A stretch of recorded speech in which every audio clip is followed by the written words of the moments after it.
If you've started learning how to solo over the blues, chances are you've learned one of the most common tools to solo over the blues, which is the minor blues scale. And it sounds like this.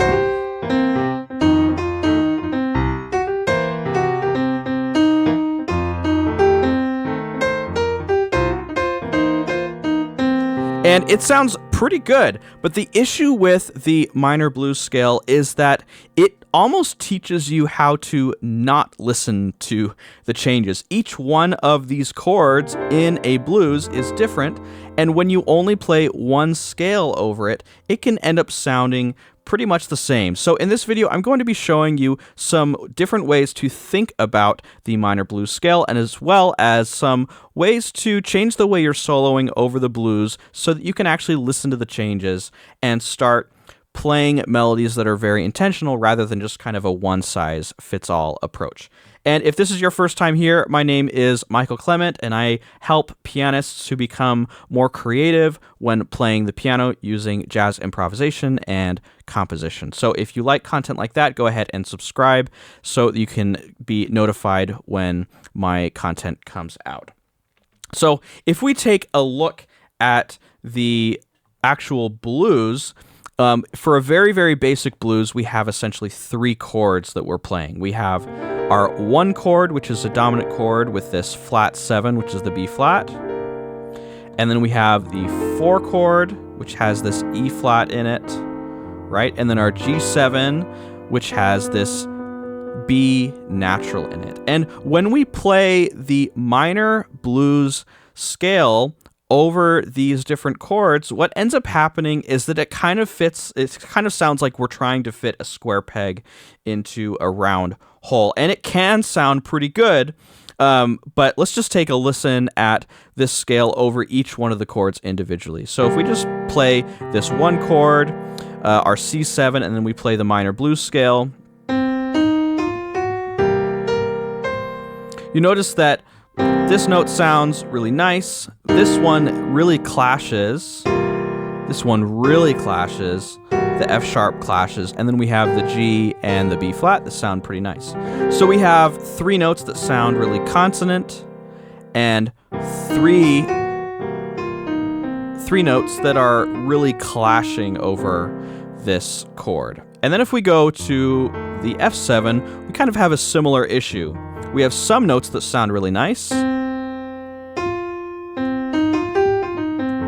And then we have this F sharp that clashes a little bit, and the B flat that clashes quite a bit as well, right? And then we go to the 5 chord, kind of the same issue here. The C, which sounded good on the other 2 chords, really sounds quite dissonant over this chord. And then we have some of the other notes that sound really nice. So once again, the issue is not that the blues scale doesn't work. It's just that every single chord, it feels like it never really resolves. And that is one of the characters of the blues, is that it's kind of this place in between being happy and sad, and we're kind of like putting together these 2 worlds of major and minor.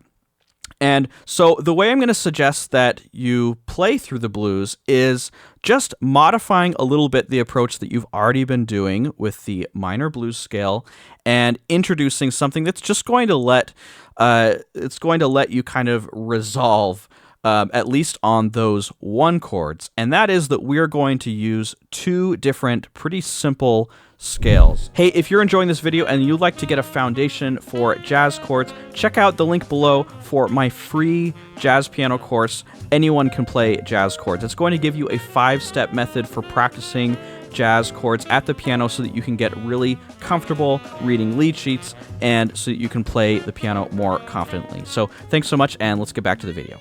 So over the 1 chord, we have the option to play the major pentatonic, and then over the 4 chord and the 5 chord, we can play the minor pentatonic. So this minor pentatonic is it's basically the blues scale without the sharp 4. So it's just, so we have C, E flat, F, G, and B flat.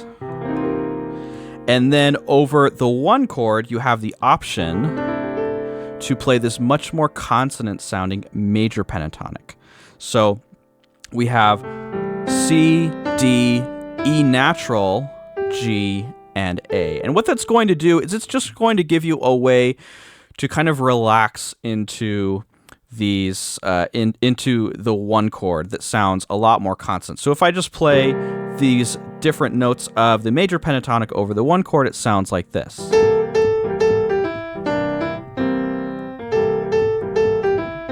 Right, and then I can switch to the minor pentatonic for the 4 and the 5 chords, and even though it's a little bit dissonant, it sounds pretty good.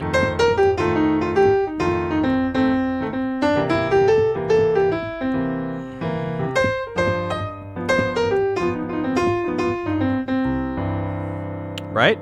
And I can even add the sharp 4 if I want to, right? On those minor, on the 4 chord and the 5 chord. I can add that sharp 4 kind of as a spice, and then again over the 5 chord I can add that as well. Right? But when we want to just have something feel a little bit more consonant, we can release that sound by playing the major pentatonic. So thinking about the blues as just mixing and matching the major and the minor pentatonics is really a lot closer to what the feeling of the blues actually is. The blues is all about, having optimism in the face of adversity, and a lot of times it has this mixing of the major and the minor. So when we actually use that in our improvisation, we can get that feeling a lot more clearly. And you can take this pretty far. So you can very strictly just use the major over the 1 chord and then the minor pentatonic over the 4 and the 5 chords, but you can also start to just very clearly mix and match these different chords much more freely as you play over the blues. So let me show you that. And I want you just to listen for when I play the major pentatonic and when I switch to the minor pentatonic. So, and even I'm just going to keep my my position right here within this octave so you can easily see. So something like this. 1, 2, 3, 4.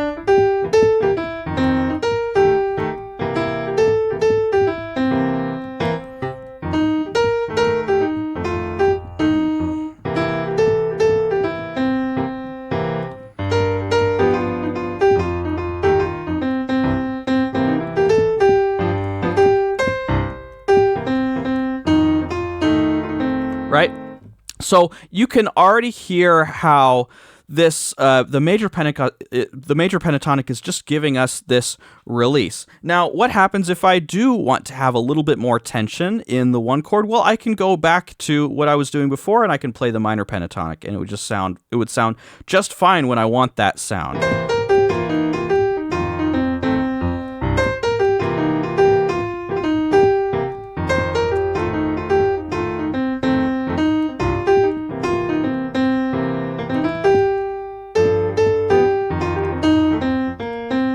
Right, so this is going to get you a lot closer to the actual sound of the blues, like I was saying, and eventually you're going to be able to understand how to actually create blues phrases that start to actually get the feeling of the blues. So a very common way that you can take this a little bit further is by modifying either the major pentatonic or the minor pentatonic to get some different sounds. So a very common way to modify the major pentatonic is by adding the flatted third. You've probably heard that in a lot of different recordings, right? But all it is just the major pentatonic with that flatted third. Another really common thing to do is to play... We're just playing the minor pentatonic, but I'm just going to change this B flat to an F. Right? So I'm borrowing from that major pentatonic to come up with a different little option right there. Right? John Coltrane uses that a lot in his playing. He'll use this sometimes we call this a dominant pentatonic scale, where it's just these 5 notes, but we have this A instead of the B flat, which makes it a little bit more consonant. So I hope that this has been helpful, just to give you a view into why the blues scale sounds the way it does, and how you can actually approach each chord in the blues a little bit differently, so that you can really understand and start to hear and react to the different sounds of the chords, rather than just playing the chords or just playing the same scale over every single chord. So if you enjoyed this video and you'd like to support the channel, I'd really appreciate if you can give this video a like below, so that YouTube will push it out to more people, so that I can continue making more videos like this. So thanks so much, and I will see you in the next one.